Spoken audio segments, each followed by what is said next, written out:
అవన్నీ ప్రభుత్వం మీద బురద జల్లాలనే కార్యక్రమాలు చేసి ఇమీడియట్గా గౌరవ ముఖ్యమంత్రి సిట్ ఏర్పాటు చేయడం, వాళ్ళు ఎంక్వైరీ చేసి అందుట్లో మంత్రులు కూడా ఉన్నారంటే ఒకసారి మనం ఆలోచించాల్సినటువంటి విషయం అధ్యక్ష.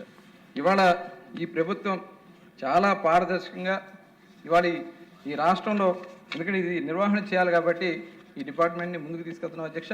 మరి ఎక్కడా కూడా ఇవాళ పక్క రాష్ట్రాల నుంచి కూడా వచ్చి మన పాలసీని వాళ్ళందరూ కూడా చూస్తూ ఉన్నారు అధ్యక్ష. ఇవాళ ప్రజల ఆరోగ్యాన్ని అలాగే ప్రభుత్వ ఆదాయాన్ని ఎక్కడ కూడా ఇబ్బంది రాకుండా ఉండే విధంగా మనం ఈ పాలసీని ముందుకు తీసుకెళ్ళడం జరుగుతుంది అధ్యక్ష. ఈ డిపార్ట్మెంట్ ముందుకు తీసుకెళ్ళడం జరుగుతుంది అధ్యక్ష. మరి ఈ సందర్భంగా ఇవాళ ఏదైతే డిమాండ్ మేము పెట్టున్నామో దాన్ని కొంచెం పాస్ చేయవలసిందిగా కోరుతాం అధ్యక్ష. మినిస్టర్ గారు, ఒక విషయం మీరు మాట్లాడినప్పుడు గత ప్రభుత్వంలో దోపిడీ జరిగిన శాతం అందరికి తెలిసిందే. మీరు 3,500 కోట్లు అని చెప్పారు. కానీ నాకు తెలిసిన విషయం ఏంటంటే 10,000 కోట్లు దోపిడీ జరిగేది. మరొకసారి ఎంక్వైరీ చేసి సరిదిద్దుకుంటుంది. సిట్ ఏర్పాటు చేసిన అధ్యక్ష, వాళ్ళు ఎంక్వైరీ చేస్తారు. థ్యాంక్ యూ అధ్యక్ష.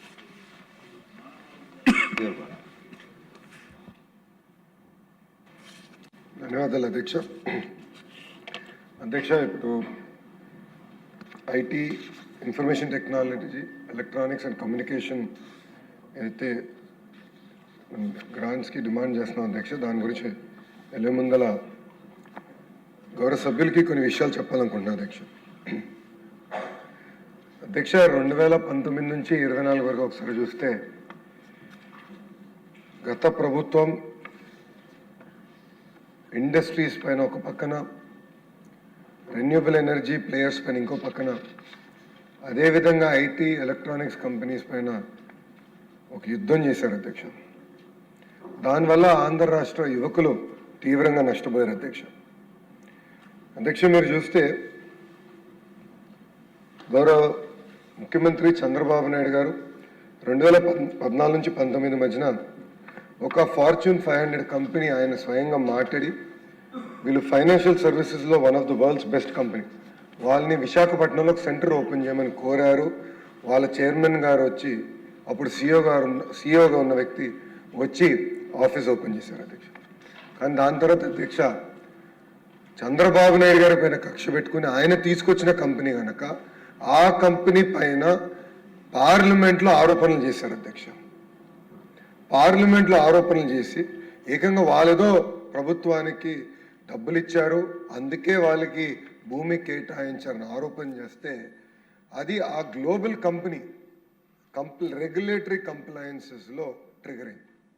దానివల్ల ఆ వ్యక్తి సిఇఓ నుంచి చైర్మన్కి ప్రమోషన్ అవ్వాల్సిందే 6 నెలలు ఆలస్యమైంది అధ్యక్ష.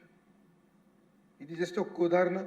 ఎనర్జీలో మా గుట్టుపాటి రవి గారు చెప్పగలుగుతారు, ఇండస్ట్రీస్లో టీజీ భరత్ గారు చెప్పగలుగుతారు. ఇట్లా అనేక పరిశ్రమలు ఎట్లా ఇబ్బంది పెట్టారు. ఒక మాటలో చెప్పాలంటే ఒక టెర్రరిజం ఆ రోజు ఎట్లా జరిగినదానికి ఇదొక ఉదాహరణ అధ్యక్ష. అంతేకాకుండా 2019 నుంచి 24 మధ్యన ఒక్క ఐటీ కంపెనీ కూడా ఇన్సెంటివ్స్ ఆనాడు రిలీజ్ చేయలేదు అధ్యక్ష. అధ్యక్ష, వాస్తవంగా చెప్పాలంటే 2024 ఎన్నికల్లో ప్రజాప్రభుత్వం గెలిచిన తర్వాత కంపెనీలతో మాట్లాడాలంటే చాలామంది వాళ్ళ భయం వ్యక్తం చేశారు అధ్యక్ష. మీరు 5 సంవత్సరాలు అధికారంలో ఉంటారు, పాలసీస్ క్రియేట్ చేస్తారు, కానీ గత పాలకులు మళ్ళీ అధికారంలోకి వస్తే మా పరిస్థితి ఏంటి, మా భవిష్యత్తు ఏంటి, గతంలో ఇప్పటికీ నష్టపోయాం, మళ్ళీ మా పరిస్థితి, అలాంటి పరిస్థితి రాకుండా ఎటే చూసుకుంటారని వాళ్ళందరూ చెప్తాం జరిగింది అధ్యక్ష. కానీ అధ్యక్ష, ఆనాడే ప్రజలు చెప్పాం, మళ్ళీ చెప్తున్నా, హైదరాబాద్కి, మన తెలంగాణకి హైదరాబాద్ ఉండొచ్చు, తమిళనాడుకి చెన్నై ఉండొచ్చు, కర్ణాటకకి బెంగళూరు ఉండొచ్చు, ఆంధ్ర రాష్ట్రానికి బ్రాండ్ చంద్రబాబు నాయుడు గారు ఉన్నారు అధ్యక్ష. ఆ బ్రాండ్ వల్లనే అధ్యక్ష గౌరవ ముఖ్యమంత్రి గారు పరిపాలన అనుభవంతో